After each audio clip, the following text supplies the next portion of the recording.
नमस्कार दोस्तों, मैं हूं राजन पांडे और आप देख रहे हैं खूनी डायरी।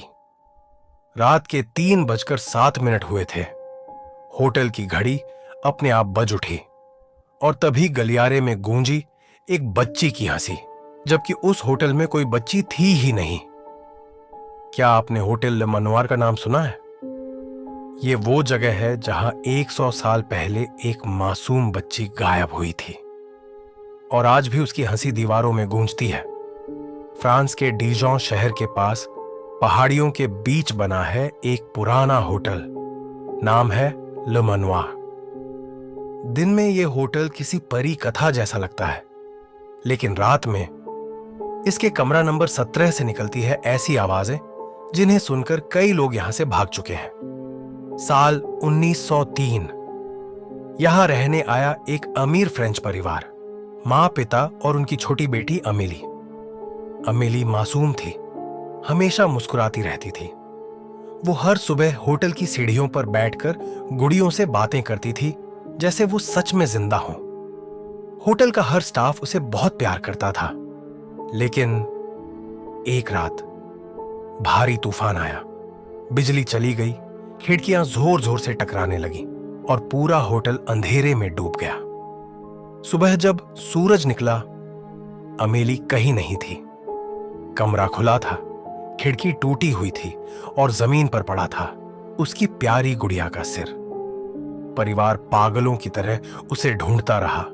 पुलिस आई, गांव के लोग आए, पर एमिली कहीं नहीं मिली। कुछ कहते हैं वो खिड़की से गिर गई, कुछ कहते हैं कोई उसे ले गया, पर असल में हुआ क्या कोई नहीं जान पाया। होटल बंद कर दिया गया और सालों तक वीरान पड़ा रहा। सालों बाद जब यह होटल दोबारा खुला तो अजीब घटनाएं शुरू हो गईं। कभी किसी को अपने कान के पास किसी बच्चे की हल्की हंसी सुनाई देती, तो कभी कमरे के शीशे पर छोटे हाथों के निशान दिखते। कमरा नंबर 17 के बारे में कहा जाता है, वहां से अक्सर खिलौनों की आवाज आती है, जैसे कोई बच्चा रात में खेल रहा हो। एक बार एक कपल उस कमरे में ठहरा था। रात के 3:07 पर टेबल पर रखा ग्लास अपने आप टूट गया और मोबाइल कैमरे में अपने आप रिकॉर्ड हुआ एक बच्ची की हंसी, जो सुनने में मासूम थी पर धीरे धीरे डरावनी होती चली गई। एक दिन होटल की सफाई करने वाली औरत ने कहा उसे गलियारे में एक छोटी लड़की दिखी, सफेद फ्रॉक में, बाल खुले हुए, हाथ में वही पुरानी गुड़िया। वो मुस्कुरा रही थी और धीमे धीमे बोली, मम्मा, क्या तुम मुझे ढूंढ रही हो? उसके बाद वो औरत बेहोश हो गई और फिर कभी काम पर नहीं लौटी। कहते हैं अमेली आज भी वही है, कभी किसी से बात करती है, कभी खिलौनों से खेलती है, कभी किसी मेहमान की तस्वीर में दिख जाती है। होटल के पुराने रिकॉर्ड बताते हैं, हर साल जब तूफान आता है तो कमरा नंबर 17 के बाहर किसी बच्ची की हंसी गूंजती है, ठीक वैसे ही जैसे उस रात जब वो गुम हुई थी।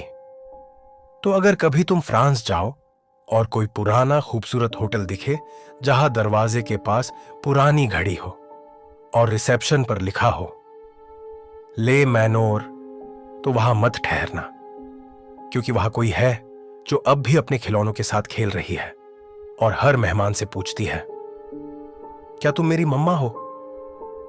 अगर आपको यह कहानी पसंद आई है तो लाइक करो, शेयर करो और चैनल को सब्सक्राइब जरूर करो, क्योंकि अगली बार हम लेकर आएंगे यूरोप के उस गांव की कहानी जहां हर रात एक घर जल उठता है बिना किसी आग के।